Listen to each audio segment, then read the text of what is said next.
다 같이 사도신경으로 신앙 고백하겠습니다.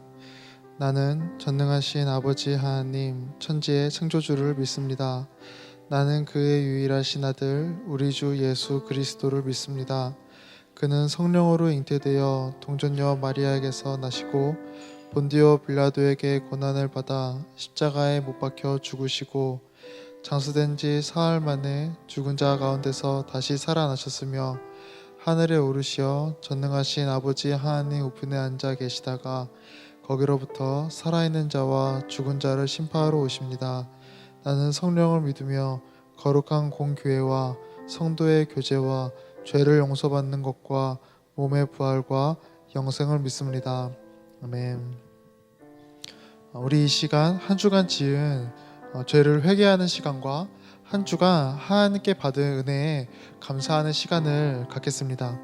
이번 한 주간 주님 앞에 부끄럽고 창피한 모습으로 살아갔다면 그 모든 죄를 용서해달라 기도하고, 또한 한 주간 우리에게 베푸신 신실한 그 주님의 인도하심에 감사하는 기도를 이 시간 드리겠습니다. 다시 기도하겠습니다.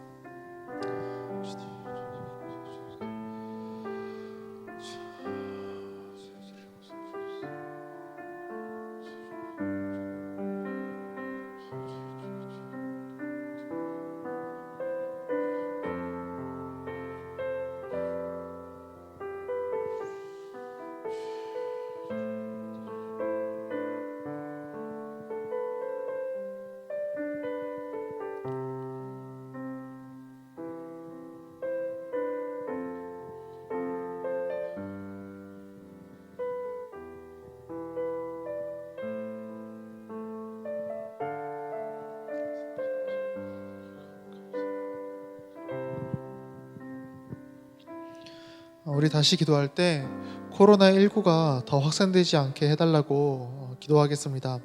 하나님께서 긍휼을 베풀어 주셔서 코로나가 확산되지 않고 속히 진정되며 하루빨리 함께 모여 주님을 기쁨으로 예배하고 함께 모여 신앙생활 할 수 있게 해달라고, 또한 이 시기로 인해 어려움을 겪는 분들을 위로해 달라고 우리 다시 한번 주님께 기도하겠습니다.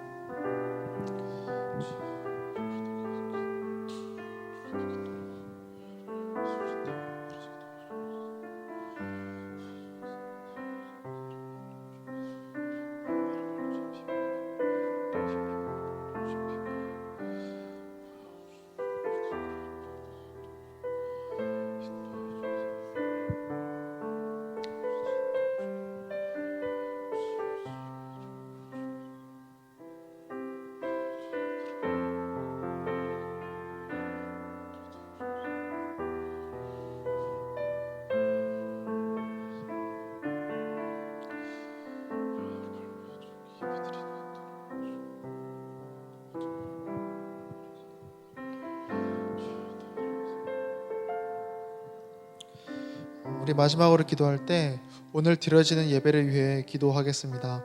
주님께서 오늘 이 예배를 기뻐 받아주시고 우리 삶의 자리 가운데 함께 해주셔서 지금 이 예배를 통하여 주님과 더욱 가까워지는 그런 귀한 시간 되게 해달라고, 또한 말씀 전해주신 담임 목사님의 말씀을 사용해 주셔서 주님의 뜻과 주님의 말씀을 더 깊게 우리가 알아가게 해달라고 오늘 예배를 위해 우리 마지막으로 기도하겠습니다.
거룩하신 주님, 우리에게 예배할 수 있는 날을 주시며 이 날을 거룩히 지킬 수 있는 믿음을 주시니 감사를 드립니다. 어디에서나 계시는 주님, 지난 한 주간의 삶을 돌아보며 숨겨진 모든 것을 내어놓고 회개하오니 주여 용서하옵소서. 우리가 한 주간 어디 가서 무엇을 하였는지를 주님은 아시오니 이웃의 마음을 어둡게 한 잘못, 사랑의 분위기를 흐리게 한 말과 행동을 용서하여 주옵소서. 특별히 구정, 설 명절을 보낼 때 믿지 않는 내 형제와 친척들에게 우리를 구원해 주시고 택한 백성들을 끝까지 책임지시고 인도해 주시는 주님을 전하고 증거하기에 부족하였던 우리들을 용서하여 주시옵소서.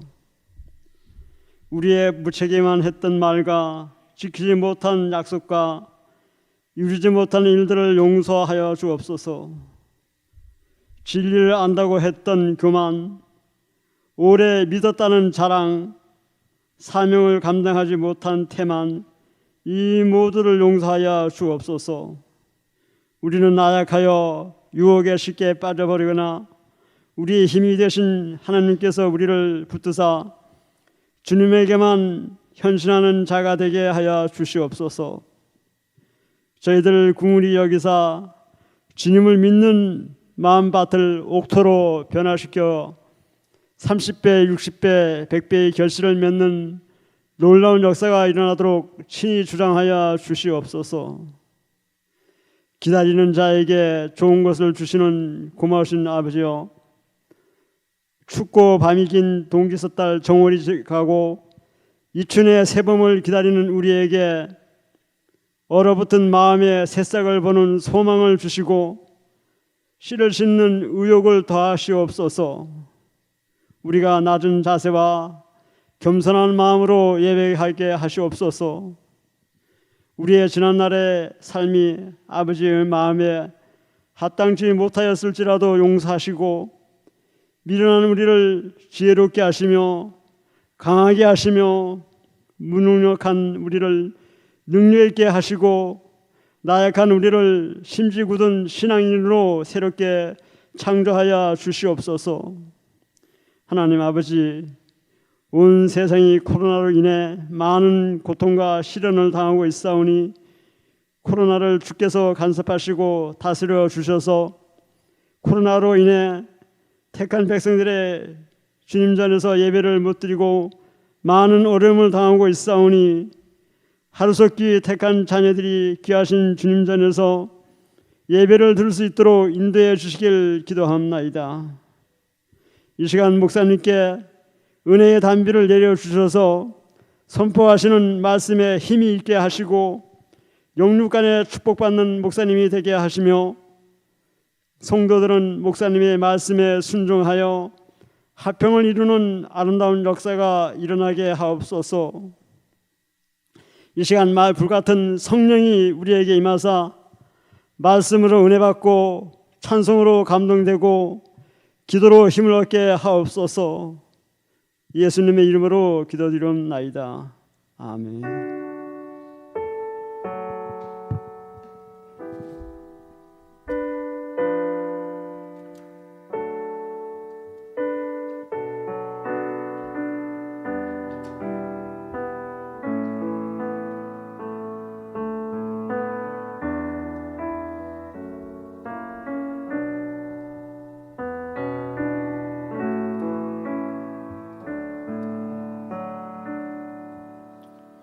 할렐루야. 주님을 향한 믿음과 간절함이 식어지지 않고 날마다 주님께로 더 가까이 갈 수 있는 우리 모두가 되길 원합니다. 주 안에서 날마다 은혜를 느끼며 그 사랑 안에서 감격할 수 있는 믿음의 자녀가 되길 소망하며 오직 주의 사랑을 찬양합니다.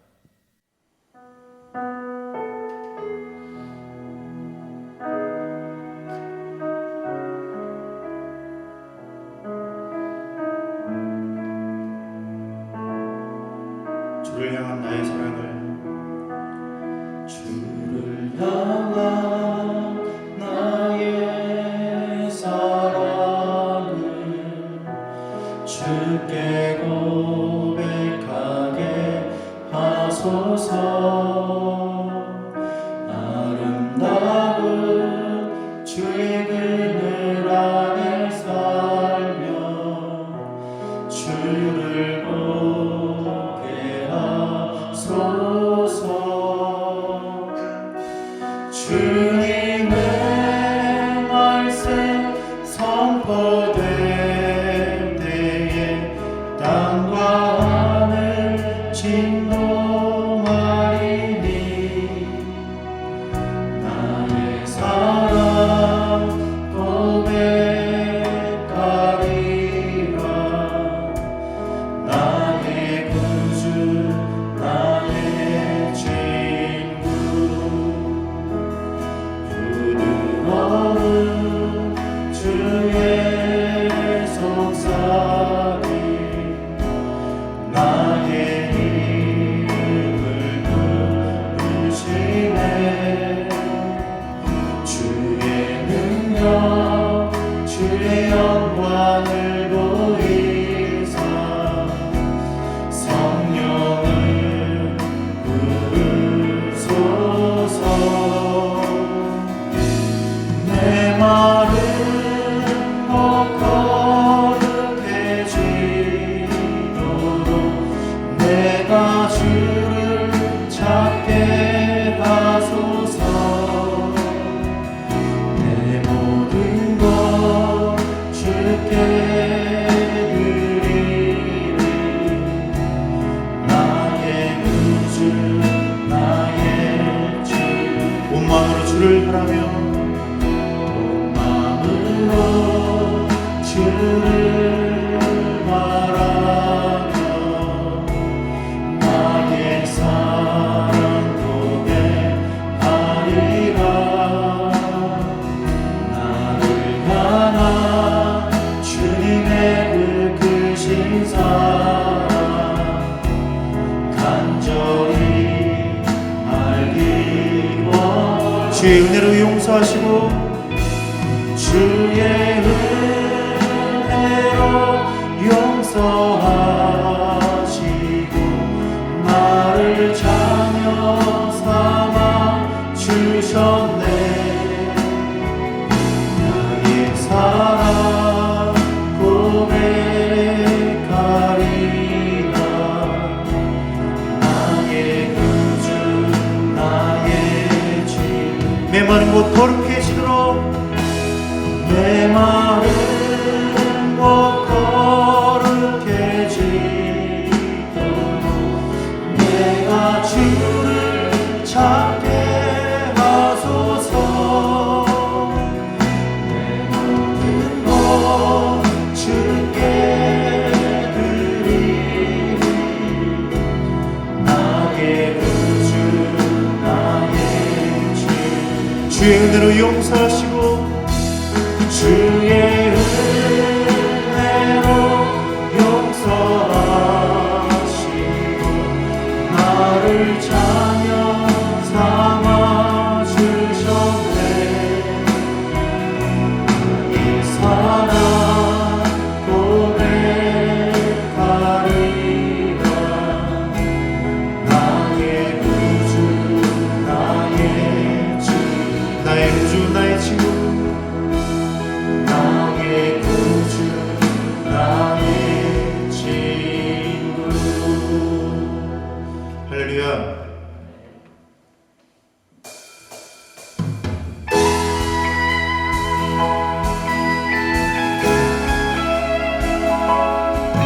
우리 힘든 현실 속에서도 이것이 감사를 찾고 주 안에서 기뻐하는 우리 모두가 되길 소망합니다. 주 안에서 기뻐해 주 안에서 기뻐해 주님 주신 기쁨으로 기뻐하라. 주 안에서 기뻐해 주 안에서 기뻐해 우리의 힘은 주를 기뻐하는 것. 한 번 더 주 안에서 기뻐해 주 안에서 기뻐해 주 안에서 기뻐해 주님 주신 기쁨으로 기뻐하라. 주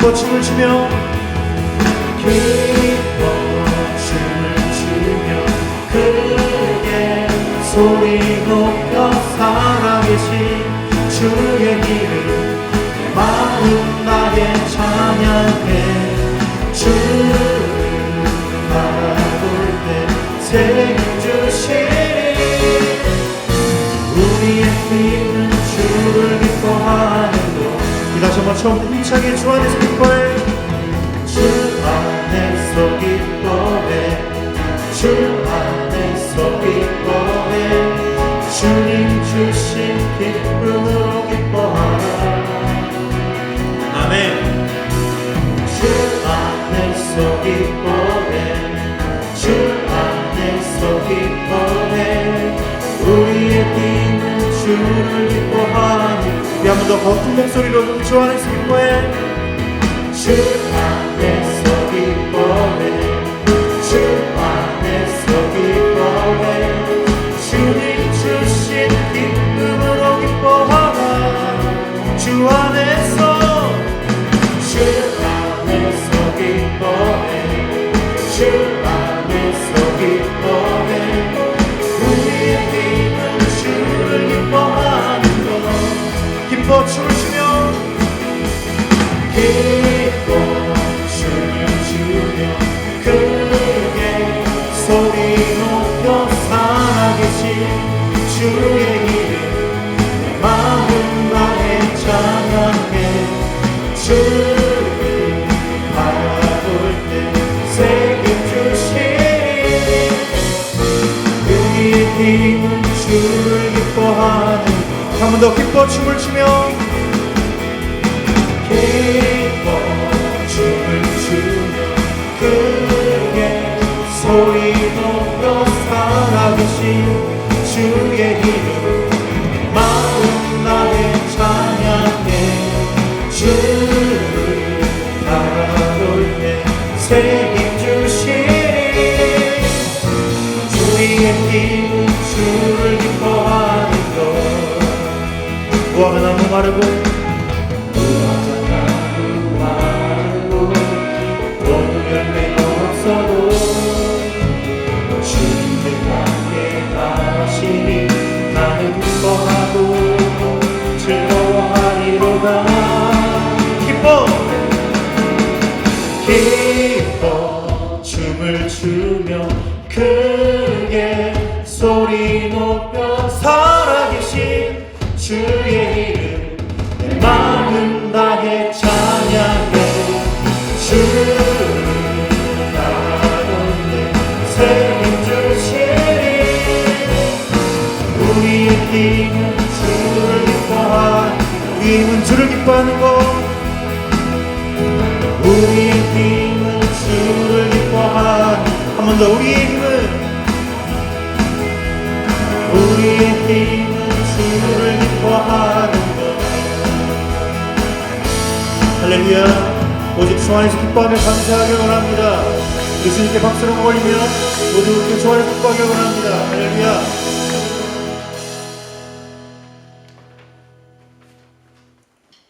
이 시간 우리 위에 주님의 은혜가 넘치도록 부어지길 소망합니다.